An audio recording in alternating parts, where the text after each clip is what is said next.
Welcome back to the Overview of Marketing lecture series. In this video, we'll focus on the 5 different marketing management philosophies that strongly influence an organization's marketing process. A company can choose any one of the following philosophies to follow. The first philosophy is the production orientation. This is a philosophy that focuses on the internal capabilities of the firm rather than on the needs and wants of the marketplace. In a production orientation, the company focuses on what they can do. They ask questions like, what can we do best? What can our engineers design? What is easy to produce given our equipments? Where do our talents lie? In the production orientation, it is basically all about the company, what they can do, and then sell that to the consumer. Their philosophy is, if we create a product, people will buy it. The production orientation is often referred to as the field of dreams orientation, under the idea that if we build it, they will come. The production orientation falls short because it does not consider whether the goods and services being produced meet the needs of the marketplace. Is what a firm is producing actually relevant to the customer? Is it something that the customer wants? Or is it something the company creates and then tells the customers they want? Let's talk about some examples of production orientation. First up, we have the Model T. The Model T first came out in 1908 and was last produced in 1927. Between 1914 and 1925, the Model T could only be purchased in black. Why? Why would Ford only make it in one color for those 9 years? Because that is what they were good at. Producing the car in only one color increased production speed and lowered costs. Henry Ford famously said customers could have any color they wanted, as long as it was black. Let's look at another example. The Gillette Fusion Pro Glide razor. This razor from Gillette has 5 blades. When razors first came out, how many blades did they have? If you don't know, the answer is 1. Razors had 1 blade, and it probably worked just fine. But then Gillette said, hey, you know what? 1 blade is good. But since we make razors, and we are good at this, we can easily add another blade. So they did. They put 2 blades on a razor and said to the customer, hey, you need this product. It's got double the blades. 1 blade was good, sure, but 2 blades? Half the time. So what happened? Customers bought it. Then Gillette said, okay, 2 blades was good. How about 3 blades? And again, we bought it. Then they said 4 blades. Then they said 5 blades. And at some point in the future, I have no doubt there's going to be a razor with 35 blades on it, and it takes you literally 2 seconds to shave. Or maybe you accidentally just shave your entire face off. Who knows? These products were created from the internal capabilities of the firm. What was each firm good at? With the Model T, they were good at making the car in the color black. For Gillette, they created razors. Each time they added a new blade, they told you that you needed it, and you bought it. The good news and bad news about both of these companies is that Ford and Gillette started out as production orientation companies. Because the production orientation does not focus on the customer, they are very hard to sustain. Ford and Gillette are no longer true production orientation companies. They started out by saying, this is what we are good at. And now they've moved into one of the later orientations that we'll talk about in a few minutes. There are still a few businesses that are production orientation out there. The first one is In-N-Out Burger. What does In-N-Out Burger make? Burgers, fries, milkshakes? As a vegetarian, I've honestly never been to one, so I'm not completely familiar with their menu. But my understanding is they make burgers, fries, and milkshakes. Why? Because that's what they're good at. Do they make chicken? No. Do they have fish sandwiches? No. Why not? They are probably not good at making them, and their customer base does not support those products. In-N-Out Burger said, "We are good at making burgers and fries. This is what we are going to make. And honestly, if it's not broke, don't fix it." Another example of a production orientation that still exists today is Five Guys. Five Guys is very similar to In-N-Out Burger. They make burgers and fries. In the past, Five Guys had a feedback survey where they asked customers about their experience in the store, about their products, and about the company. At one point, several customers said, "Hey, we really like your burgers. We really like your fries. But it would be great if you could also sell chicken and make coffee available to your customers." Enough people over time said this to Five Guys, and they finally said, "Okay, we're going to give it a try. We're going to sell chicken and coffee at a couple different locations to see how it goes and if this will be a profitable endeavor." What do you think happened? Remember, this is a restaurant that made burgers and fries. They heard feedback that their customers wanted chicken and coffee, so they made it. Was it a success? No, it wasn't. Why was it not a success? Because they are good at making burgers and fries. When you think about going to Five Guys, you don't think about getting a cup of coffee. You don't think about getting a chicken sandwich. You think about Five Guys in terms of burgers and fries. So this is what they're good at, and this is what they're going to continue to make.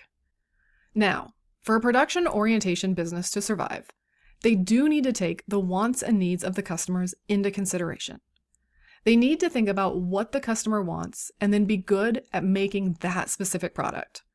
So even heavily production orientation companies are going to have a little bit of a market or societal market orientation, which we'll get to in just a minute. The next orientation is the product orientation.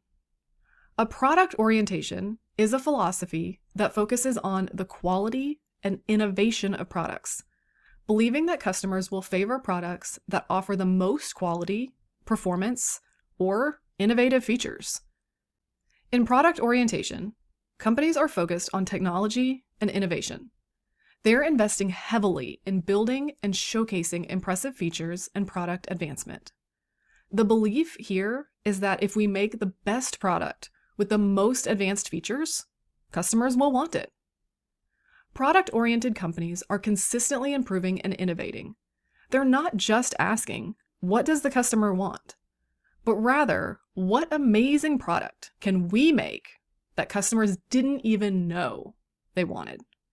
They're pushing the boundaries of what's possible and creating products that set new standards in their industries. A prime example of product orientation is Apple. Apple is all about innovation and creating products with cutting-edge technology and sleek design. Think about the iPhone. When Apple releases a new iPhone, what are they highlighting? The camera quality, the processor speed, the display technology, the face recognition, the battery life. They're showcasing all these impressive features and technological advancements. And here's the interesting thing. Even small changes become big and flashy in the public eye. Apple might improve the camera by adding a new lens or enhance the display slightly, and suddenly it's a major selling point. The iPhone now has Dynamic Island. The new A17 chip is 20% faster. These technological improvements, even incremental ones, become major marketing moments because Apple has positioned itself as the innovation leader. Another excellent example of product orientation is Tesla. Tesla is focused on creating the most advanced electric vehicles with cutting-edge technology. They're constantly improving battery technology, autonomous driving capabilities, performance features, and software updates. When Tesla announces a new feature, like improved autopilot, faster acceleration, or longer range, it becomes big news. Even a software update can feel like Christmas morning for Tesla owners. Tesla invests heavily in research and development to push the boundaries of what electric vehicles can do. They're not just responding to what customers say they want. They're creating innovative products that redefine what customers should expect from a vehicle. Both Apple and Tesla have built their brands around being innovators and technology leaders. They focus on creating superior products with impressive features, and they invest significant resources into research, development, and showcasing these advancements. When these companies make announcements about product improvements or new features, even relatively small changes generate significant excitement and media attention. That's the power of product orientation, making innovation itself the main attraction. The challenge with product orientation is that companies can sometimes become so focused on the product and its features that they lose sight of what customers actually need or want. Not every customer needs the most advanced technology or the flashiest features. However, when done well, like Apple and Tesla demonstrate, the product orientation can create products that customers love and set industry standards for others to follow. The next type of orientation is a sales orientation. A sales orientation is based on the belief that people will buy more goods and services if aggressive sales techniques are used, and that high sales results in higher profits. For a sales-oriented firm, we're looking at aggressive sales techniques. We're looking at making sales and collecting money. That's it. That is all they care about. The salespeople in a sales orientation don't understand what the customer wants, and to be frank, they don't really care what the customer wants. They just want to make a sale.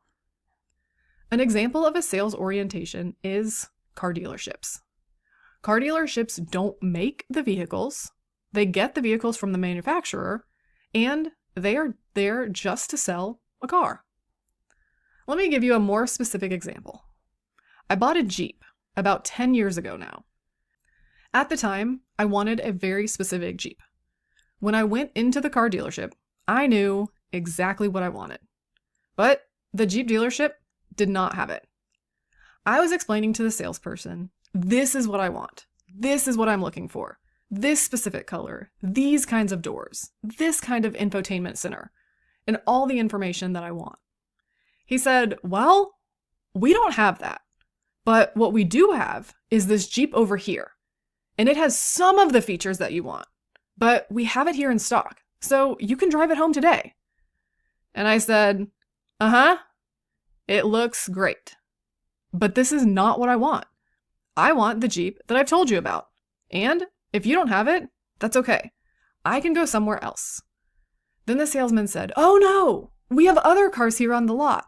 Check out this car. You can drive it home today. Still not understanding that I wanted what I wanted and was not going to settle. The salesperson was all about making that sale. He didn't care what Jeep, or honestly, what vehicle I purchased, as long as I purchased a vehicle on their lot that day. Spoiler alert, I did not buy that vehicle. I ended up factory ordering my Jeep, the exact one I wanted. A second example of a sales orientation philosophy is a mall kiosk.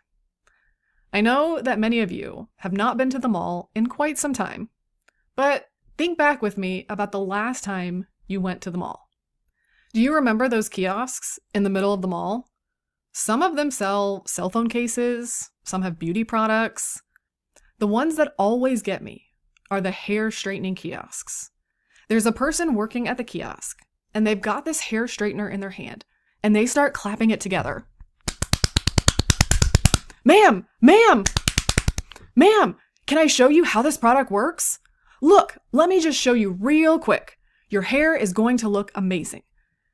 And you are literally running from this kiosk, and this man or woman clapping the hair straightener at you like some kind of beauty weapon. In this case, the sales associate does not care if you like this product. They don't care if you want the product. They don't care if you're going to use the product. They just want you to buy the product. This happens with other products, beauty products, cell phone cases, games, calendars, depending on what time of year it is, food products, lots of different items. But the result is the same. They just want to make the sale. They don't care if you like it. They don't care if you're happy or not. They're being aggressive because they need that sale. Sales orientations are not sustainable in the long run because you can't convince people to buy something that they don't want and/or don't need. A sales orientation can work in a short run time span, but over time, you have to, kind of like with the production orientation, take into consideration what the customer wants. Circling back to the Jeep I bought 10 years ago. I sold it during COVID and bought a new car. I was quite impressed when I went to the dealership roughly 5 years later, and the sales associates are becoming more humanized. They ask, what are you looking for? They ask what features you want, what color you want, what engine you want, what you're looking to buy the car for. And they actually do care, or at least they came across as caring. The next philosophy is a market orientation. This is a philosophy that assumes the sale does not depend on what the company can do best or on an aggressive sales force, but rather on the customer's decision to purchase a product. A market orientation says we're not focused on the production orientation. We're not focused on what we can do best. We're not focused on the sales orientation, which is focused on aggressive sales techniques. Instead, we're now focused on what the customer wants. This is synonymous with a concept or term that we call the marketing concept.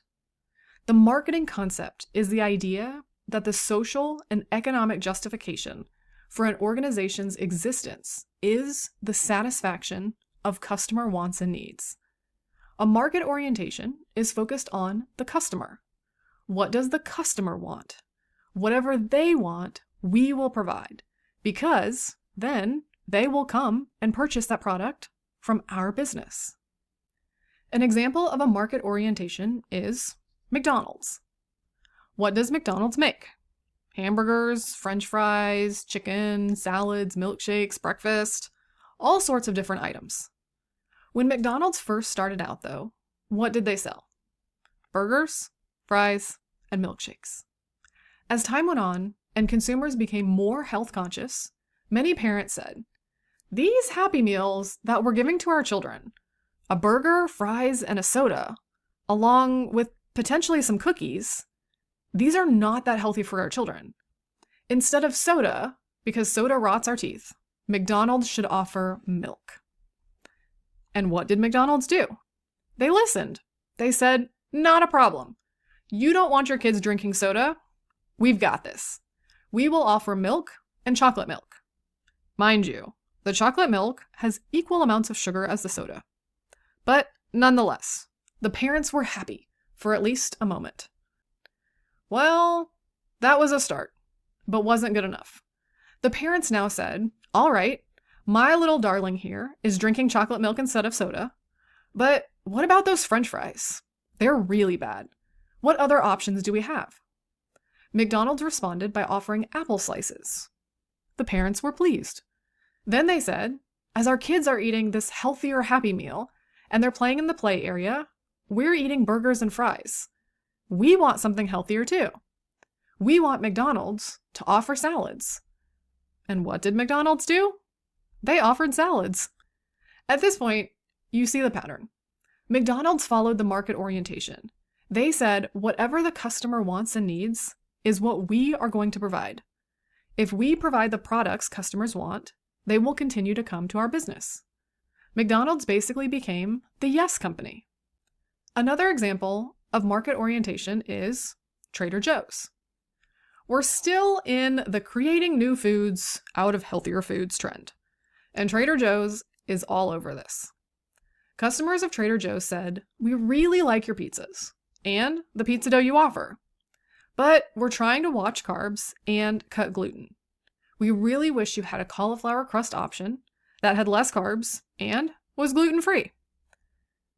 And what did Trader Joe's do?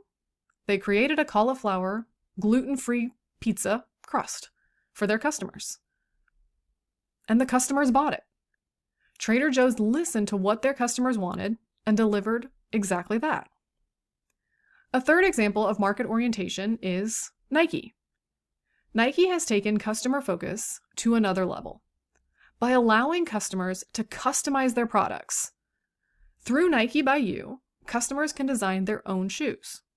You can choose the colors, materials, and even add personalized text to your sneakers.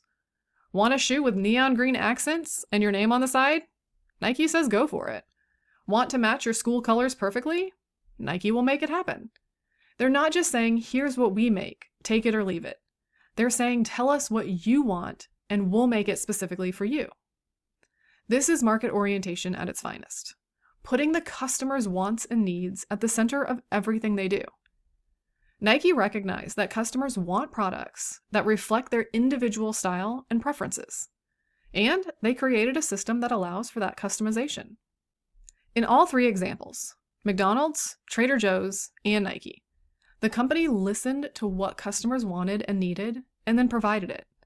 They didn't try to force products onto customers. Instead, they adapted their offerings based on customer feedback and desires. This is the essence of market orientation. With the market orientation, same thing as the production orientation. Remember, I told you that Ford and Gillette are no longer production orientation companies. Same thing with McDonald's, Trader Joe's, and Nike.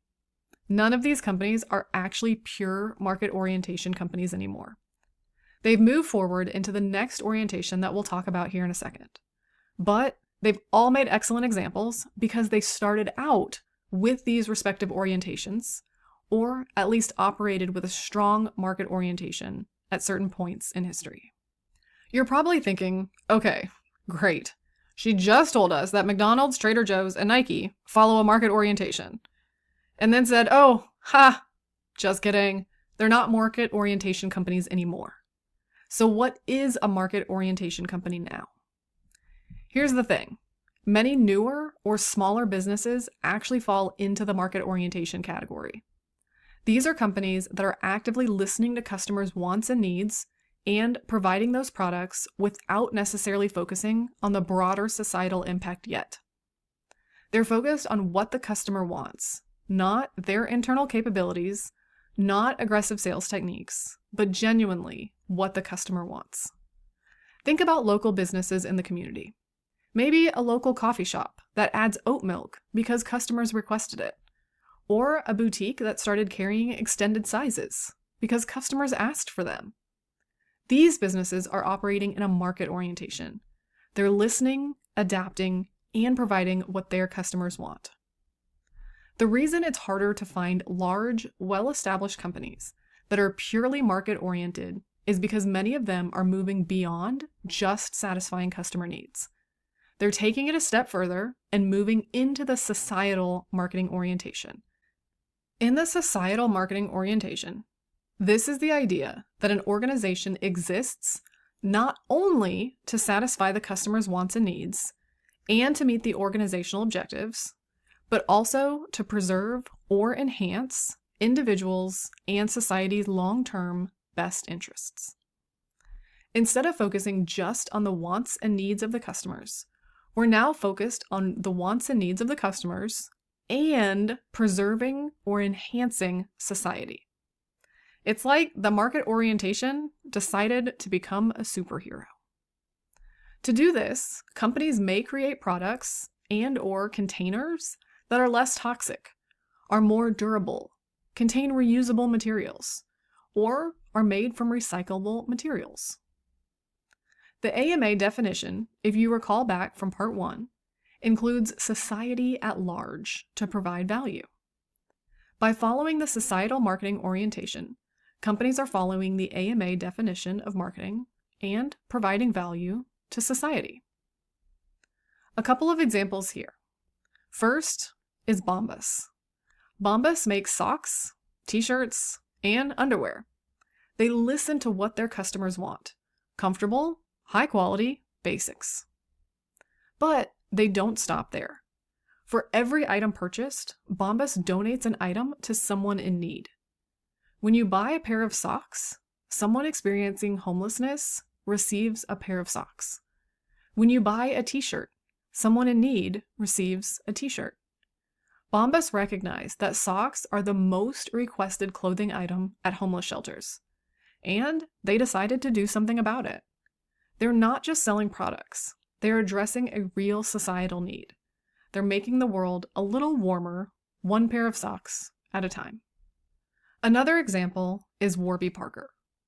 Warby Parker sells eyeglasses and listens to what their customers want.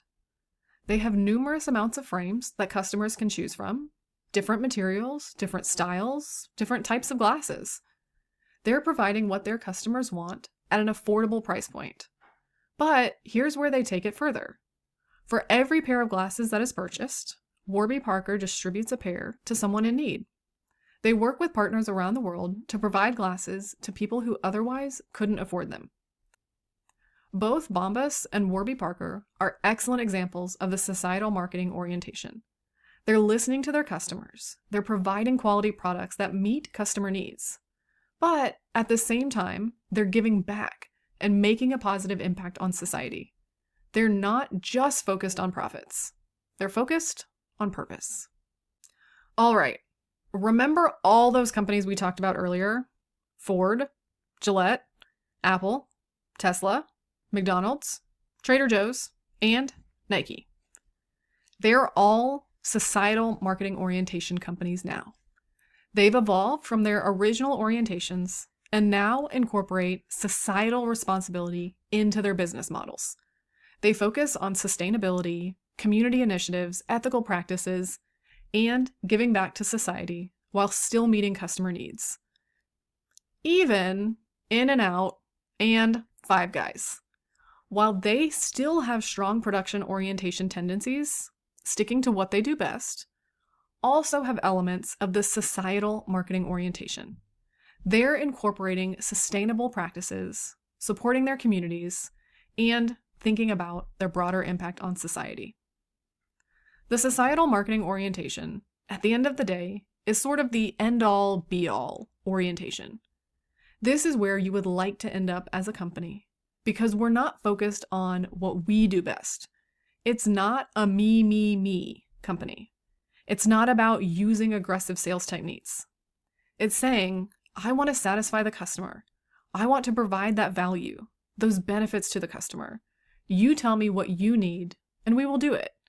And at the same time, we're going to try to make the world a little bit better place. It's the gold standard of marketing management philosophies.